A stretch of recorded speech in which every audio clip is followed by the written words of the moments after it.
Welcome to our channel. Today we how to transfer handheld footage with Warp Stabilizer alternatives step by step clearly. Start by importing your handheld footage into your editing software. Choose a clip that needs stabilization. Locate the effect panel in your editing software. Search for Warp Stabilizer alternatives. Select an alternative stabilization effect. Drag and drop the stabilization effect onto your clip. Check the effect settings for options to adjust. Play through the footage to analyze stabilization results. Adjust parameters if necessary to achieve desired stabilization. Render the stabilized clip for a smoother playback experience. Review the footage to ensure stabilization looks natural. If needed, repeat the process with different settings for optimal results. Export your finished video once you're satisfied with the stabilization. If the page does not load, refresh the browser or try again in a private or incognito window. Make sure you are using the correct email address, then retype it carefully to avoid small typos.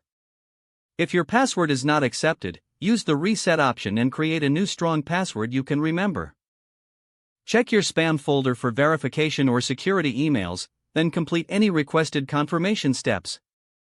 Enable two-factor authentication if available to improve account security and reduce unauthorized access risk. After signing in, review your profile details so your contact information and settings are accurate and current. If you see an error message, note it down and try again after restarting your device and internet connection. Log out when you finish, especially on shared devices, to keep your account and payment information secure. If the page does not load, refresh the browser or try again in a private or incognito window. Make sure you are using the correct email address, then retype it carefully to avoid small typos. If your password is not accepted, use the reset option and create a new strong password you can remember.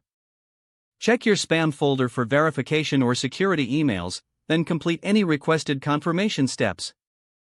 Enable two-factor authentication if available to improve account security and reduce unauthorized access risk.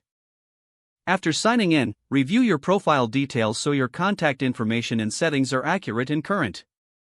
If you see an error message, note it down and try again after restarting your device and internet connection.